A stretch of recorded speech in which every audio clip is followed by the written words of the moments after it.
CDS Anil Chauhan यांनी दिल्लीत संरक्षण मंत्री राजनाथ सिंग यांच्या निवासस्थानी जाऊन भेट घेतली।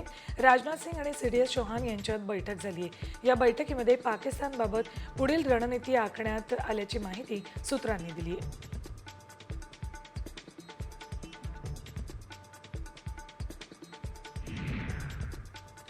अरबी समुद्रात तैनात असलेल्या भारतीय नौदलाच्या युद्धनौकांनी भव्य शक्ती प्रदर्शन करत जहाजविरोधी क्षेपणास्त्रांचं यशस्वी प्रक्षेपण केलंय।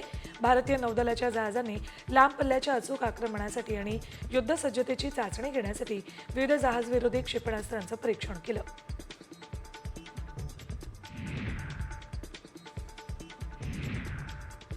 भारत आणि पाकिस्तानमधील तणाव प्रचंड वाढलाय। सीमा सुरक्षा दलानं नियंत्रण रेषेजवळील शेतकऱ्यांना महत्त्वाच्या सूचना दिल्यात। येत्या 48 तासांमध्ये शेतातल्या पिकांची कापणी करून मैदान साफ करण्याचे तातडीचे निर्देश बीएसएफनं या शेतकऱ्यांना दिलेत। सीमेवरील हालचाली अचानक वाढल्यानं कुछ बडा होने वाला है अशी चर्चा रंगली।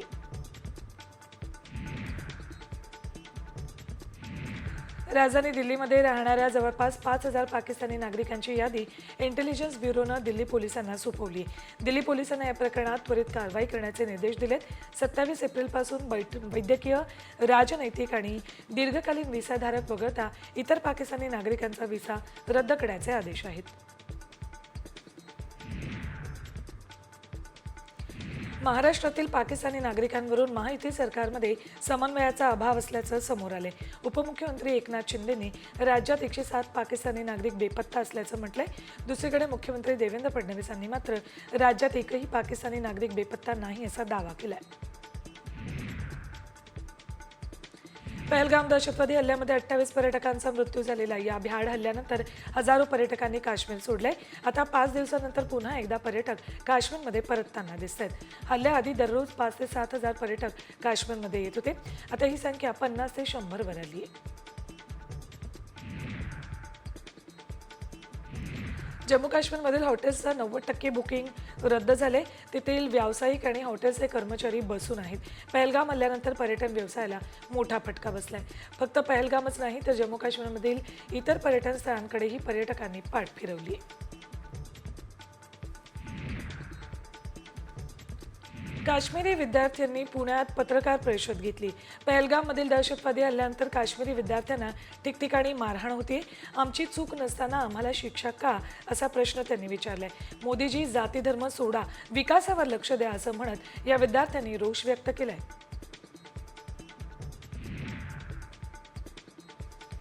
पहलगाममध्ये झालेल्या दहशतवादी हल्ल्यानंतर देशभरात याचे पडसाद उमटत आहेत। या हल्ल्याचा निषेध करण्यासाठी आज पतंजली आणि इतर संस्थांकडून मुंबईच्या दादरमध्ये काल आंदोलन करण्यात आलं। या आंदोलनावेळी पाकिस्तान मुर्दाबादच्या घोषणा देण्यात आल्या।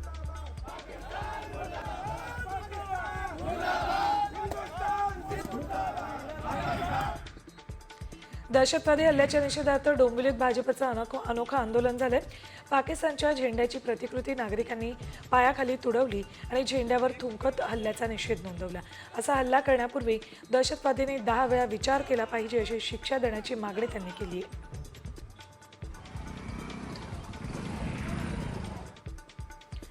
जळगावमध्ये परशुराम जन्मोत्सव सोहळ्यामध्ये काळ्या फिती लावून पहलगाम हल्ल्याचा निषेध व्यक्त केलाय।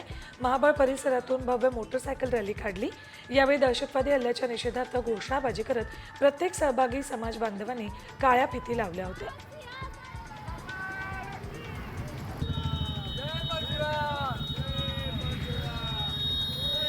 पहलगाममधील दहशतवादी हल्ल्याच्या निषेधार्थ जालन्याच्या नेर बाजारपेठेत कडकडीत बंद पाळण्यात आला। या बंदाला ग्रामस्थांनी आणि व्यापाऱ्यांनी उत्स्फूर्त प्रतिसाद दिला। दरम्यान त्या दहशतवाद्यांना कठोरात कठोर शिक्षा द्यावी अशी मागणीही केली आहे। पुण्यामध्ये सकल हिंदू समाजाकडून मोर्चा काढण्यात आला। पहलगाममध्ये झालेल्या हल्ल्याविरोधात हा हिंदू मोर्चा काढलाय। दगडूशेठ मंदिरापासून ते फडके हाऊस चौकापर्यंत रॅली काढून हल्ल्याचा निषेध केला। मोर्चा निघालेल्या रस्त्यावर पाकिस्तानचे झेंडे लावण्यात आले होते।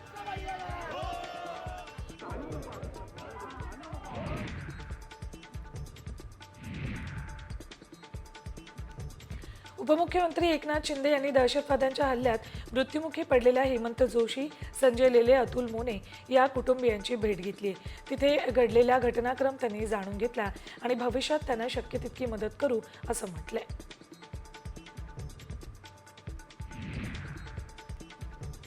पाकिस्तानचं पाणी बंद केलेलंच नाही असा दावा वंचित बहुजन आघाडीचे नेते प्रकाश आंबेडकरांनी केलाय.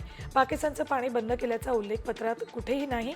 याचा अर्थ इंडस करार भारत सरकारनं रद्द केलेला नाही असा दावा आंबेडकरांनी शिर्डीत पत्र दाखवत केला आहे.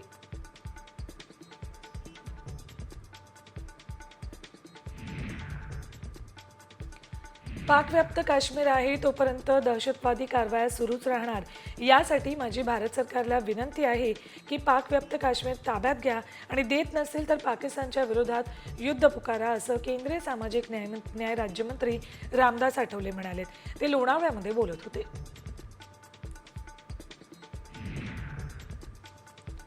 पहलगाममध्ये हल्ला करणाऱ्या अतिरेक्यांना धडा शिकवला पाहिजे अशी प्रतिक्रिया उपमुख्यमंत्री अजित पवारांनी दिली आहे. तर केंद्र सरकार या संदर्भात सर्वांना एकत्र घेऊन निर्णय घेत आहे.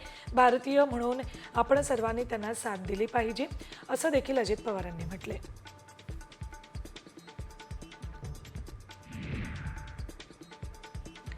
पहलगाम हल्ल्यावर बोलताना उपमुख्यमंत्री एकनाथ शिंदेंनी उद्धव ठाकरेंना टोला लगावलाय. जम्मू काश्मीरला जाणं हे माझं कर्तव्य होतं.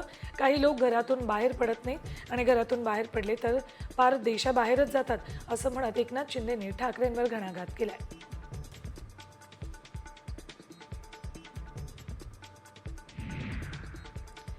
पहलगाममध्ये घडलेली घटना हा मोठा धक्का असल्याचं शरद पवारांनी म्हटलंय.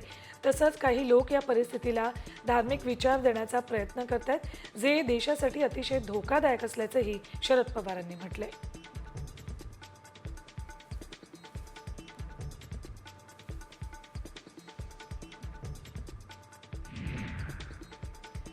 जगद्गुरू शंकराचार्य स्वामी अविमुक्तेश्वरानंद सरस्वतींनी मोठं वक्तव्य केलंय. पहलगाममध्ये हल्ला करणारे दहशतवादी पाकिस्तानातून आले होते की नाही, तुम्हाला कसं समजलं? घटनेपूर्वी हे का कळलं नाही, असा सवाल शंकराचार्यांनी केलाय.